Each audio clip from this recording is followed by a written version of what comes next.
All right, today's topic is going to be about property management and about having professional property management.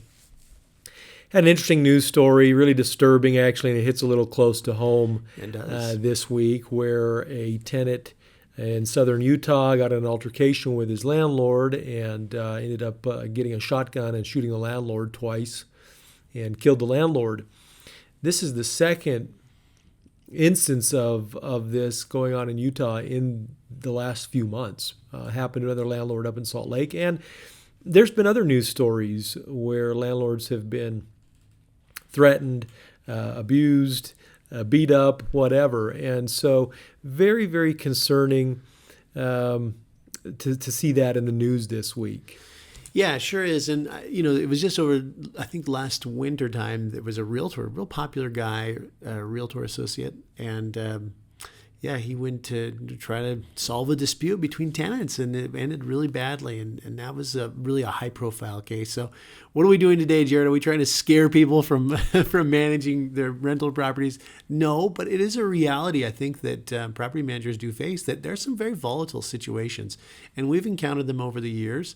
And upon reading this news story this week, we brought our property manager in and just made sure we talked about some precautions, some safety issues here. And he's aware of those. And by the way, good property manager, what a thankless job in some respects, because they have people yelling at them. They've got this week we had a parent getting involved in their daughter's lease, and she was kind of mad and all these things because they get the one side of the story from their darling, their little darling there.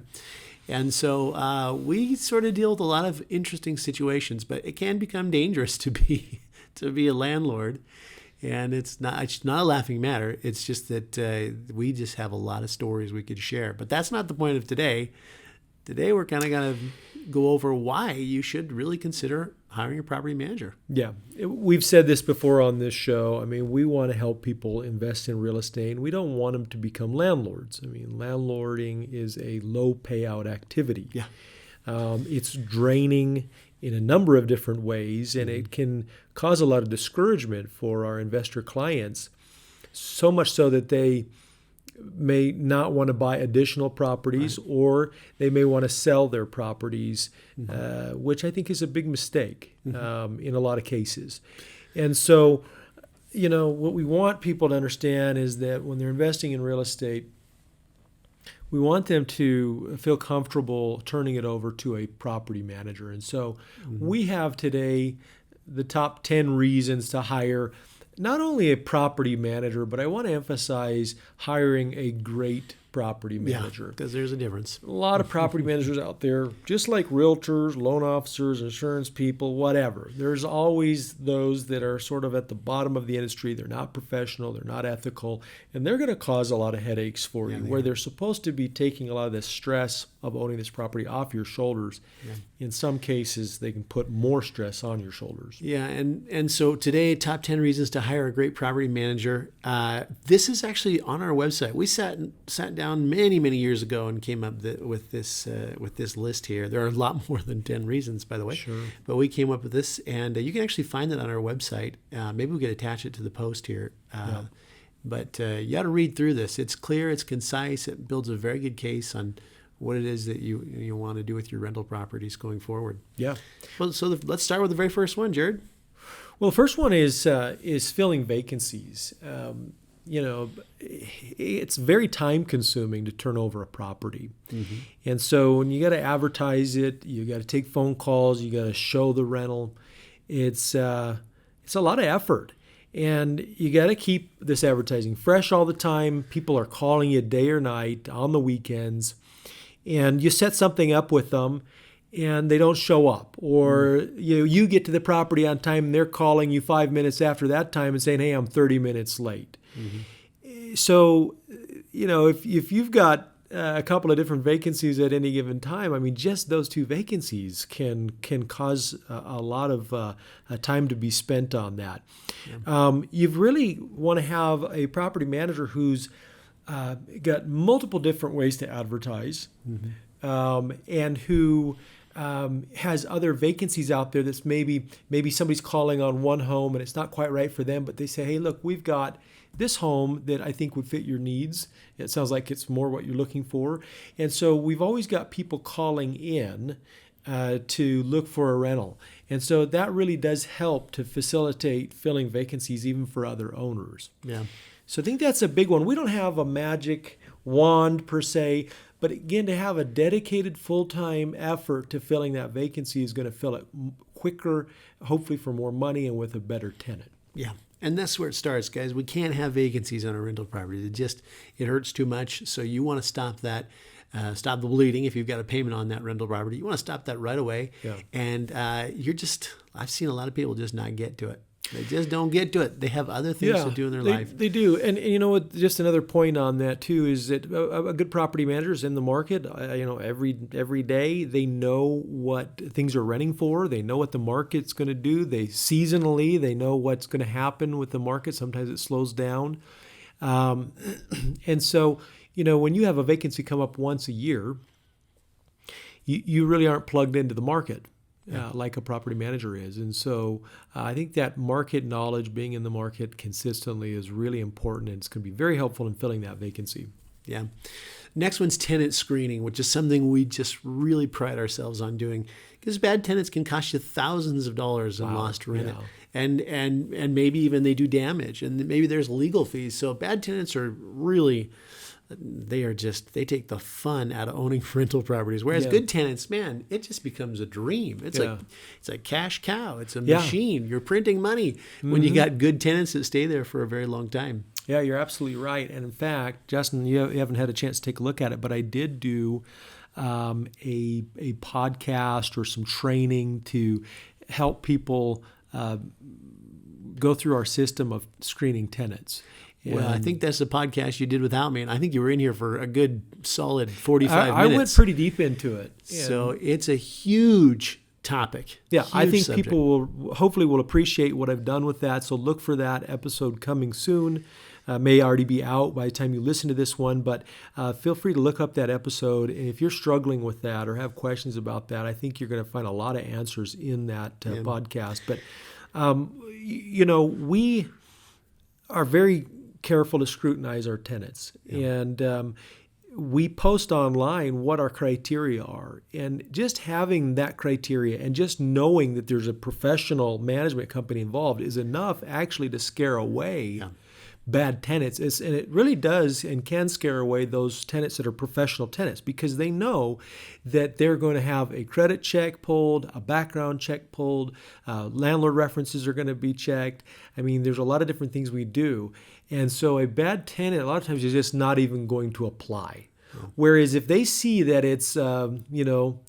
and Mrs. So-and-so that has this one rental vacancy, they will prey on those types of landlords. And that is a fact, because I've seen it over and over again. So you always want to be very careful with that. There are people that are out there to intentionally do damage and harm to landlords. Yeah, and you have to ask some pretty uncomfortable questions, but you also have to be very careful about what questions you ask when you're screening a tenant.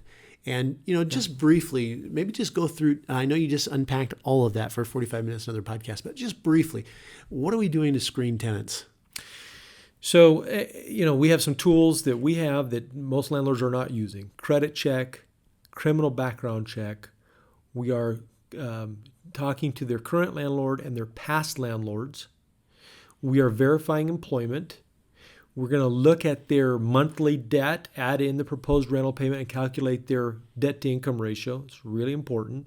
We are talking to personal references. We're doing some social media searching, some Google searching on names. We've had, just the other day, we had somebody pop up on a Google search, and they are being charged currently, right now, with several counts of fraud. And so that's just in a nutshell what we're doing, but there's so much more to that. Yeah, and it starts really, the tenant screening process starts with a great application. And that's where a lot of people go wrong. They don't have an application. That application has so much information, including their social security number. Yeah. It also has in case of emergency contacts. Hopefully we'll never have an emergency, involving that tenant. But what we really like is that we've got their mother's name and number, or we've got their brother's name and number. So these are all really important things to have. Yep, very good. Again, look up that episode that I did, and I'll actually on that episode share a generic application that you can use, and I've got a whole system for you to be able to take advantage of and use, because I want you to be successful. Whether you're using us or doing it yourself, I want to raise the level of landlording in this area. Okay, and I just want to make the point that Jared and I, especially Jared in that particular case, is being so generous. That information comes from 15 years of placing thousands of tenants. Yes, it does. If you're interested in real estate investing, you better do yourself a favor and watch or listen to that episode. We want to give you great content and some exciting information that you can use. Very good. Well, as you mentioned, we've been doing this for 15 years, and this is a really litigious business to be in. And on a daily basis, and we're very good property managers, we're very good to our tenants, but on a daily basis, somebody's threatening to take us to court or something like that. It's usually like a California parent or somebody. We joke about that. You had the gall to take out $100 for a hole in the wall that they punched, or or whatever. Their kids stained some carpets, and I'm going to sue you for everything you're worth, over $100 thing. Yeah. So we're getting that all the time, but. We also are monitoring constantly current case law and law changes in the real estate, property management, landlording industry here locally and nationally. And there's a lot of changes that have been made in 15 years. Tremendous. We keep tabs on this because I'm involved with the Utah Apartment Association. Our attorney, Jared's on the board. He didn't want to say that, but Jared's on the board of the Utah Apartment Association. Our attorney that we use is very plugged into the landlording scene, obviously, and so they send out bulletins and they do classes and things like that. So it has become more and more difficult to be a rental property owner, and more changes, regulations that are favorable to tenants. Now, we want to make sure that tenants are taken care of and their rights are preserved. Mm-hmm. But there's some crazy things that are going on, and it's coming to Utah. Yeah, they're already in place in neighboring states, which very is much so. Scary. But just to mention some that we've known about for a long time. When we sell a residential property that was built pre-1978, we have to have a lead-based paint disclosure. Yeah. But when you rent a property that's pre-1978, you also need to provide the whole booklet, how to protect your family from lead-based paint, have them sign the lead-based paint disclosure, etc. We know about those kinds of things, but man, what are some of the things that have just been crazy to deal with? And if you don't do it right, boy, you're in trouble. I think you know where I'm going. But I think the biggest one is fair housing laws. If that's maybe what you're referring to. Well, it is part of fair housing, and that is service animals. Yeah. Which we don't want to... Maybe we'll do a podcast on service animals. Probably could, and that could be very helpful to some of our listeners. Yeah. But whether you own one rental or 100 rentals, you really need to be aware of fair housing laws, because it is the right way to do business. We don't want to discriminate against people based on those types of criteria. It's the fair and reasonable way to do business. Yeah. But if you have 3 or more rental properties, you're going to be subject to some of these fair housing laws. And the government doesn't joke around. If you get reported and they find you guilty of a fair housing violation, it can be a $10,000 fine. That quick. And some of these judges are looking to make examples out of people. Yeah. And so if you don't understand what the protected classes are, you're going to get yourself into some serious trouble. Well, we've talked about this for years. Who's checking up on these things? Who's looking for violations? Well, I'm here to tell you that they are. There are people that are making phone calls to landlords and asking questions, and depending on how that question is answered, they're ready to strike at you. That is a proven fact that there are testers out there in the market. Yeah. And again, there should be, because I think it's just morally wrong to discriminate against somebody because of maybe the way they talk, their accent, or where they're from, or the color of their skin, or whatever. But there are testers out there, and they will call and they will ask you specific questions, and you can get flagged. Right. But yes, so Justin mentioned emotional support animals. That's a hot topic right now. We maybe that could be a really good podcast episode, but do some studying on that. Now, if you're going to continue to manage your property yourself, a good property management company is trained in fair housing laws. They know how to process an application so that it's compliant with that, and screen tenants so that we're not violating any of those, and making sure that you have a property management company that's being proactive in doing some training. So I'm sending our staff to training. We're doing training within our office all the time so that we are making sure to comply with those laws. Well, you got to comply with the law, and also that starts with the lease. I have looked over so many leases over the years. I know you have too. And I asked the owners, "Where did you get this lease?" "Well, I found it online." Yeah. And it is a lease that does not comply with Utah law, which is every state has many times a very different set of tenant landlord law. Yeah. And so you may not even have a valid lease because the lease that you have is written for somewhere else, another state. So complying with the law is just so big here. I mean, we could just say so much about this. Yeah. I've had people who do it themselves say, "Well, if my tenant doesn't pay rent, I'm just going to go change the locks and lock them out." Can't do that. Don't do that. They're not paying their rent. I'm going to turn. I've got the water bill in my name. I'm going to turn the water bill off. Can't do that. Yeah. Right. So, even there's laws against even entering into the property. What about if somebody abandons the place and they leave some personal belongings in the house? They might look like junk people, but they that make a case could that's be not. A very scary situation for a landlord that doesn't know what they're doing. Yeah. As I started this section to begin with, there are so many laws. There are more to come. It becomes more and more difficult for just an average, 1 or 2 unit owner to keep up with that and keep themselves out of trouble. Because if you violate those, we're talking about some serious legal battles. Yeah, we are.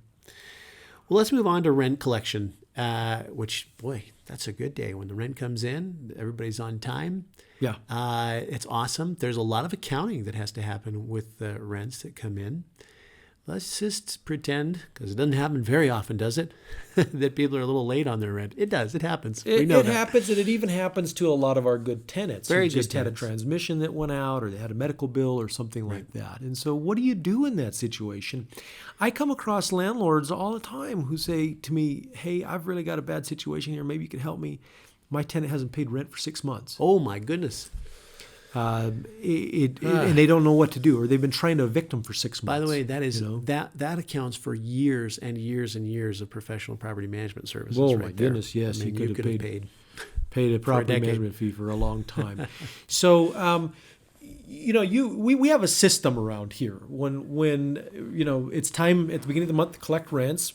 Of course, our tenants are able to pay in multiple different ways, including online. Which is so convenient for Very a tenant convenient for if you're them. not set up for that. It's all accounted for. Mm-hmm. So you don't want to have a tenant say, "Hey, I paid you the rent," and they make some claim and you're like, "No, I didn't get the rent." "Well, I put it there." We have ways to make sure that money is getting where it needs to be and that it's accounted for. We don't have those kinds of debates where I know a lot of other landlords do. So that's important. So then, once they haven't paid their rent, then what do you do if they didn't? So we have a system of serving notices and getting right on top of rent collection and not letting people get behind. At a certain point in the month, we're turning them over to the attorney. Right. So Jared, even if you've got a really good tenant and they have a legitimate excuse of why they couldn't make the rent, it's still really important to do what? Well, at some point we can, if it makes some sense, we can show a little bit of patience. Right. We can make some deals, but we still are going to be aggressive. We're going to serve notices. Mm-hmm. It's going to go to an attorney at some point. And so we don't just let people go weeks and weeks without paying rent. Yeah. We either have to have a plan, some kind of a payment plan with them, some kind of a, there's light at the end of that of the tunnel there that they'll be able to make something to sink our teeth into. So we do have to sort of start, and that sounds scary that we have to start the eviction process, but we have to post those notices. Yeah. Because if we can't solve this problem, it's not at that point that we start the eviction process, right? So we've got to do that right away, and we're trying to be very consistent on on letting people Yep. know that we will do that. That is our job. Yeah, right? if people know that you're bluffing, or people feel like that, you're going to let them get away with stuff, they will take advantage of that. And so I see, again, come across a lot of landlords who people have been living in there for a long time, and they haven't been increasing, or haven't been paying their rent. Well, and maybe just to piggyback on that, and I know we'll get back to it, but I hope that you're renting your properties for market value. As boy, do we see a lot of below market value rents. We'll cover that maybe another time. Well, I mean, we could say that now because I think that is a really good reason. Well, I will share one that we just took on. It was a sweet lady who owns basically a twin home. She owns both units. She was renting it for $950. We went in there, tuned it up a little bit. We're getting $1,200. Yeah. And that pays for our management fee, plus gives her an extra, $200. Well, a very really common scenario, excuse me, is that somebody has a good tenant, and that tenant's been in there for 3, 4, 5 years, and 5 years later they're still paying the same amount of rent that they were paying when they moved in. And I don't like to see that situation because for a couple of reasons. One, the owner's losing money. At some point the owner's going to say, hey, we need to raise the rent, and all of a sudden that rent's going up $200. Well, that tenant's moving out. So if you would have gone up, $25, $35 a year, and that's not being a greedy landlord. Your expenses go up $25, $35 a year easily, and so a property manager who's monitoring that every time that lease comes up and is increasing that rent is that's really important. And again, we start to pay for our own fee when we do just little things like that. Yeah. We start to pay for that management fee. Yeah. Okay. Oh man, inspections. Yeah. Personally, I don't even like to go into our own rental properties, the ones that we own. Yeah. And just so everybody knows, I'm not really I'm too nice for property management. Jared knows this. So I don't really do a lot of property management. I really don't oversee those activities at all. But I personally don't like to go into our own rental properties. And you probably don't like to either if you're listening to this and you have rental properties, because it's people live maybe a little bit differently than you. And but inspections are so important. Yeah. And it's if a tenant is really doing great and they're just wonderful to work with, we don't need to get in there very often. But what generally are we doing to inspect these properties? Well, we're looking for a couple of things. Number one, we do drive-by inspections more often than we do interior inspections. I'll go out of my way to go do a drive-by inspection. If I'm in a neighborhood and I know we have a rental right around the corner, I'm going to go drive by there. If they have exterior maintenance responsibilities, I want to make sure that that's happening. So we're looking at whether or not they're maintaining the home, if it's clean, if it's organized, if they're doing any damage. Those are the no-brainer type of things. But other things that people aren't thinking about, we're doing inspections to make sure that the people that are living there are the people that are on the lease. Yeah. That, Uncle Rob hasn't moved in, or, the parents are there and now all of a sudden their daughter and son-in-law are living there with 3 kids. I'm very scared when we find somebody living in one of our rental units that's not supposed to be in there. Yeah. So we're checking on that. We're going to look to see if anybody's smoking. We're going to look to see if there's any pets. Yeah, maybe they've that are not acquired allowed on the a lease. new pet. Yeah, it happens all the time. And you catch that through these inspections. Otherwise, you just don't know. And so, we have a whole checklist that we go through when we go do an inspection. We're also looking at things like, are they changing the furnace filter? Are the hose disconnected from the hose spigots when it gets cold? Mm-hmm. Because that kind of thing can cause some flooding. Just a number of different things that we want to look at. Yeah, test smoke detectors. We're testing smoke detectors. Making sure they haven't pulled them off the ceiling. We find that all the time. Instead of replacing a battery, they take the smoke detector off. Okay, so those inspections are really important. And you're right, Justin. It can be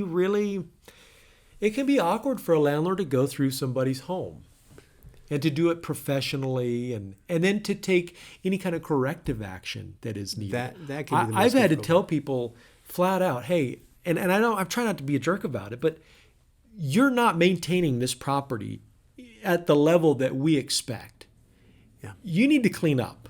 Okay. And I sometimes I've had to be that direct with people. They may be paying their rent on time and they may be actually be pretty nice people. They just choose to live in a little bit filthy environment. And we cannot allow that to happen. Mm-hmm. And so, to be able to enforce that part of the lease, it can be a little daunting for people. Well, and you use a word which is enforcement, and all our goal is to do is to enforce the lease. I mean, we're going to come back to that over and over again. We are enforcing the lease. Yep. So if it's a surprise that we ask the tenant to mow the lawn because it's 8 inches high, that should never be a surprise. It's in the lease. Yeah, it's in the lease. And we are so good about explaining the lease and making sure that people know what their obligations are. Yeah. But enforcing the lease, unfortunately, is awkward. It should never be because we've already set up those conditions. But it is. If you have a good lease agreement, then you can always blame the lease agreement. That's kind of, maybe that's what I'm getting at. You can blame the lease agreement. Yeah. You signed it. We signed it. It's not you being a jerk. Mm-hmm. And you, like what you just said, both parties have signed this lease. We need to do what the lease says. Mm-hmm. And so we can always blame the lease. But it starts by having a good lease agreement, which goes back to compliance with the law. That's one of the reasons we talked about having a property manager. Okay. Next one's maintenance. Maintenance. I love this one because I think this is one of the ways that we really pay for ourselves. Big time. People have a leaky toilet and they call a plumber out of the yellow pages. And $150 later, the plumber comes out and spends 10 minutes fixing it. Yeah. And we had to send a licensed handyman out there who has the license allows him to do some basic electrical and some basic plumbing. And he takes care of that thing for $50, $60. Yeah. That's a really common scenario that we see all the time. Big time. Especially when you're dealing with trades like the plumbing, electrical, HVAC. We've got an HVAC technician, for example, that is phenomenal. Mm-hmm. And we have referred him so many times to different clients that we're not even managing for, where they might have gotten a bid to get something fixed or replaced from that company, and then our guy comes in there and says, hey, this is what my bid would be, or you don't need to do that, we can do it this way, and it saved them $2,000. Yeah. I mean, that happens all the time. Mm-hmm. And so if we just saved one of our owner clients, $500 on a repair, that's just paid for our property management fees for a few months. And so getting that maintenance done is great. Some landlords, they just hate to get that call that something's wrong because they don't know what to do about it. They don't have resources to call somebody, right. And they just know every time there's a maintenance issue, it's going to cost them an arm and a leg. We really do pride ourselves on finding good personnel, good contractors that are licensed and insured to go out there and work on our clients' properties and do it at a rate that's very, very affordable. Hopefully a lot better than just the market rates that right. somebody else is charging out there. Yeah. So you have reactive maintenance, which is what we're talking about, but then we have a lot of proactive maintenance, which this time of year is front and center. Tell us about what we're doing there. Yeah, among other things, in Utah we have seasons, and it's in fact this morning it was below freezing. So we've got about 3 weeks ago we've started this process of making sure that all of our sprinkler systems are winterized. We have some evaporative coolers on roofs, so those need to be drained and winterized. That I mentioned earlier that we're checking to make sure that hoses are not connected to the house. We're doing some proactive fertilizing. I think one of the most important applications of fertilizer that you can do is right now in the fall before the snow flies. And it really gives some nutrients and really fortifies your lawn for the cold winter that's coming. And so we're doing some of those proactive things, again, at rates that are really incredible rates. Yeah. We're negotiating bulk rates. On just so you know, we may request 200 properties to be, fertilized or whatever. So we're negotiating some really good rates on that kind of maintenance for sure. Absolutely. So, and here's the other thing too. This is where you can get yourself into legal trouble. If somebody's furnace goes out and a week goes by and you haven't got it fixed, you're violating Fit Premises Act here in Utah. And so,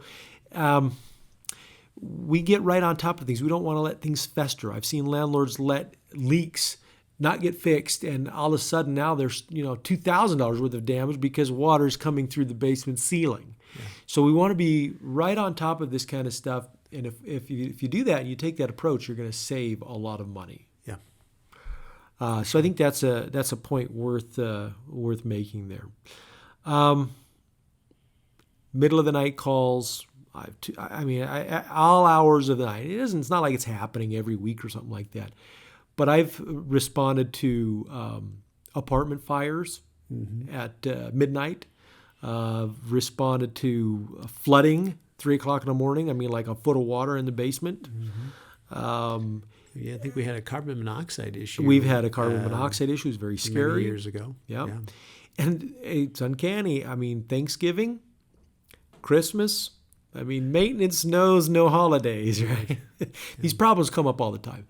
That's a killer for a landlord who's just trying to enjoy some time with their family. And it's not that I enjoy responding to those calls on Thanksgiving, but that's what our owner clients have contracted with us to do. And so we're calling our HVAC guy on Christmas Day to go get somebody's heat on. And that happens. I don't know. It just always seems to happen. Last Thanksgiving, I had a tenant. They were entertaining a bunch of family. Their water heater went out on Wednesday night. Yeah. It was after hours on Wednesday night. The next day was Thanksgiving. Why not Wednesday at 2 p.m.? Yeah, Wednesday at 2 p.m. would have been fantastic. Better. Anyway, we really do aim to pay for ourselves, and a lot of how we pay for ourselves is through that maintenance. Right. All right. So back how we started this, which is tenant interaction. You need separation between you and the tenants. In fact, the tenants should never even know who you are. Yeah. When you have rental properties, don't hold those in your name.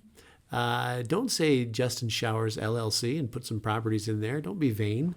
You need to come up with an entity that they're not going to be able to track down very easily, because you simply don't want people to know how to get a hold of you ever. Yeah. And like this poor landlord down in southern Utah, he paid the ultimate price there, obviously. That's a scary situation because the tenants knew who he was, and he was interfacing with the tenants, and it got heated, and it probably wasn't that one instance. It probably been going on for months. But you should never have any tenant interaction. Yeah, I totally agree with that. And actually, we do manage for some very savvy people who, property management-wise, know how to manage properties, and they've run their own rental properties for a long time. But it's for this reason, this interaction with tenants, that they hire us. Sometimes people, it seems like, and we say this sort of jokingly, but tenants, when they sign a lease agreement, sometimes they think you've signed adoption papers. And so all of a sudden, all of their problems become part of the family. Yeah. And so when they have car problems, when they have medical problems, when they have relationship problems, and all this, you know about it as this landlord. This is all coming back on us as the property manager. And, when you're doing it yourself, that can be a real headache. Interestingly enough, when all of our properties that we own, we have our property managers manage. Yeah. I used to handle a lot of that stuff personally for our own portfolio, which was dumb. But I would find myself, who's a professional property manager, making decisions for our own portfolio that were different than the decisions I was making on behalf of our clients. Yeah. Why? Because human nature is you want to help somebody who's late with their rent and not charge them a late fee.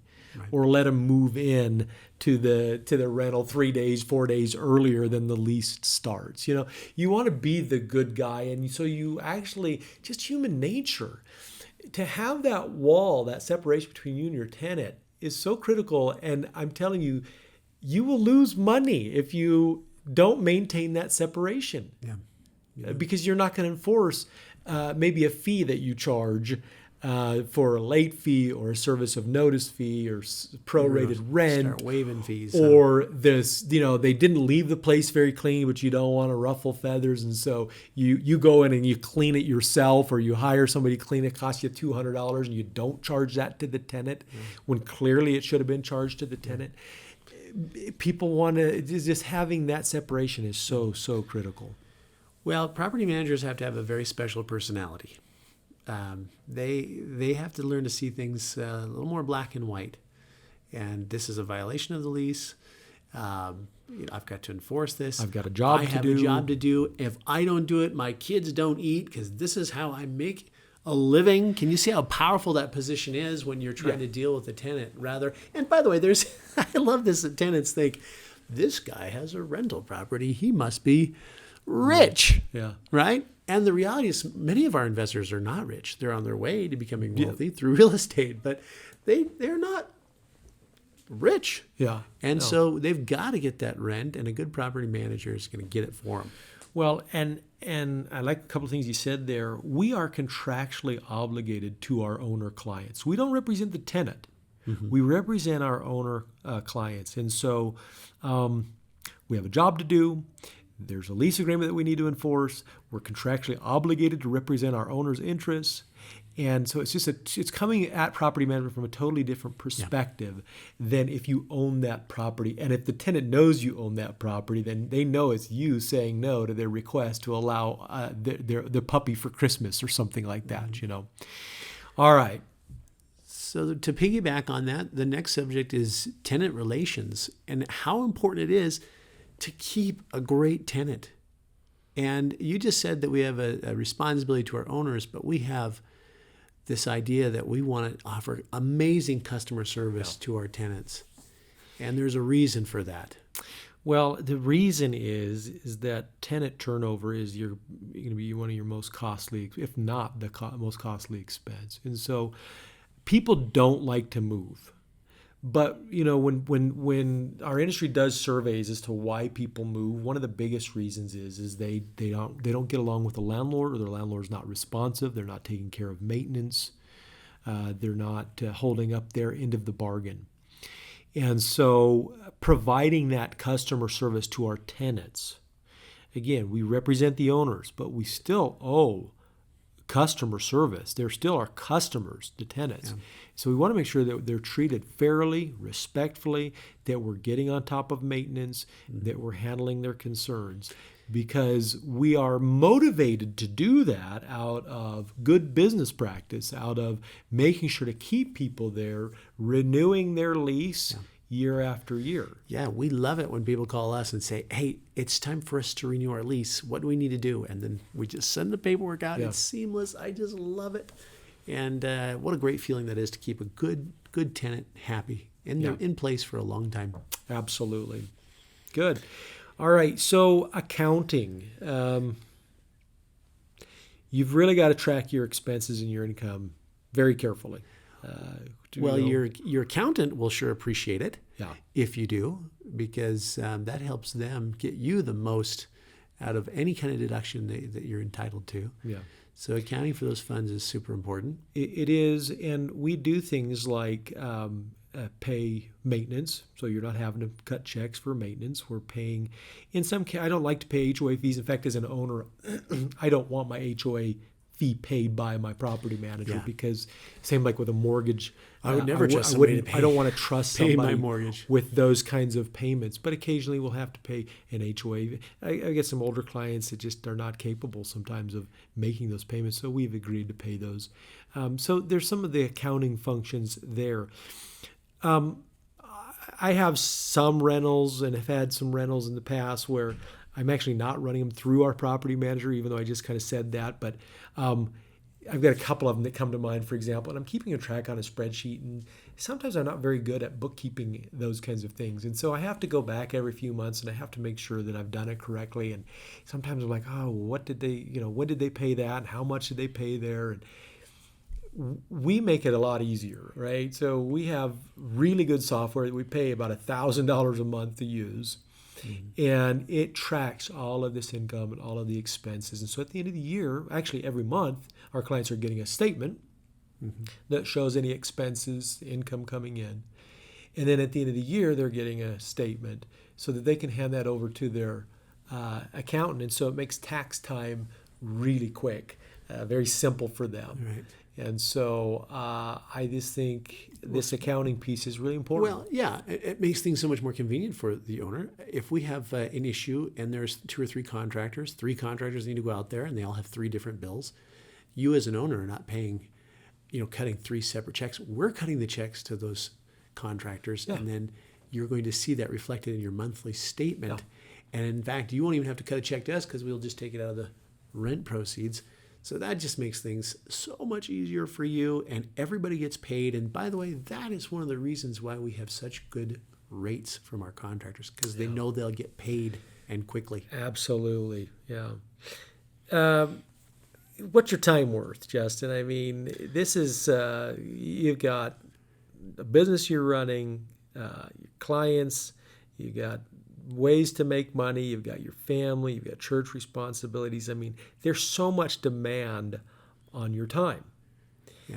And it's hard to put a dollar figure really to our time because of the way we make money, but it's worth it's worth a lot. Yeah. So there's time to do all these activities, but there's also you spending time worrying about all the things that you need to do. Sure. And so time worrying for me is it's worth it to just offload that to somebody else. Yeah.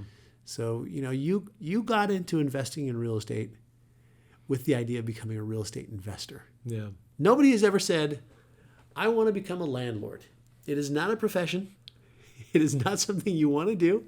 No. You want to be a real estate investor. And so this frees you up. Property management frees you up to go out there and analyze deals, find great deals, and capitalize and use your skills and talents that are worth a whole lot more than just the day-to-day, the mundane of property management.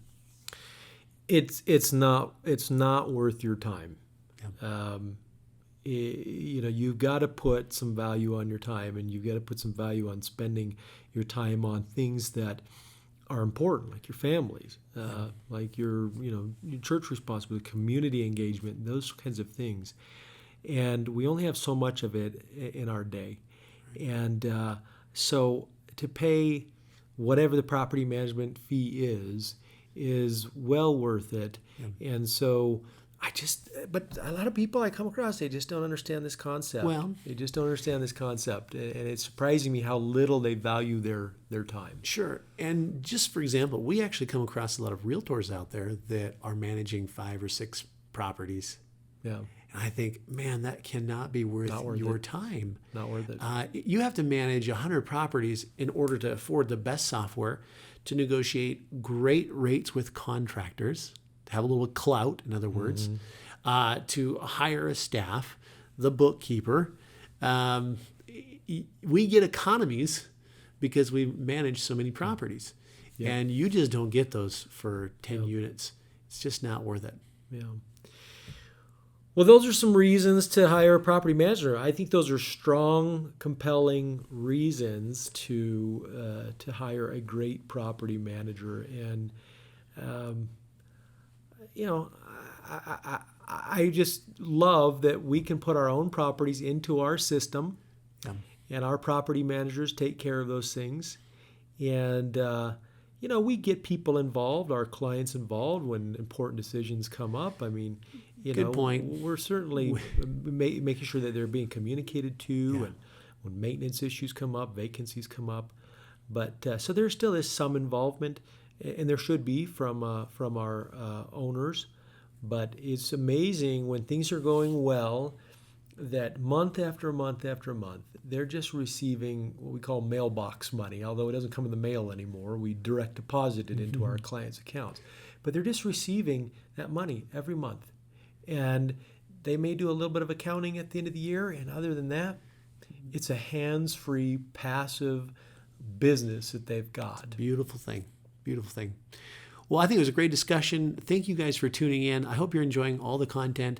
An invitation, obviously, to anybody listening is if you'd like us to address a specific subject or you have a question, we'd love that interaction. It's been awesome to hear some of the comments from some of our listeners, our clients. That's some engagement. And so thank you guys for tuning in. And boy, this is important. This is an important subject. Everything we cover, Jared, of course, is super important. I really feel like we're getting some good content here, and I don't know where else you're getting this, especially if you're. This information is good for investors anywhere, but in particular, where are people getting this kind of advice right here in Utah? It's so local. It's very specific. So Yeah. I think it's a pretty neat subject matter that we're taking on. Yeah, and again, at this show, we can cover a number of different topics, and I think property management, or like we've referred to it, landlording, some of these issues, if you decide to do it yourself, we want to make you a better landlord. Yeah. We encourage you to look into property management, but we want to make you a better landlord, or at least as an investor, understand what it takes and that perspective. So we'll continue to cover some topics that have to do with the actual running of a rental property. I think those are really important topics that I hope will be helpful to our listeners. So You bet. again, thank you for watching us on YouTube or listening to us on the podcast. We really appreciate the opportunity to spend some time with you.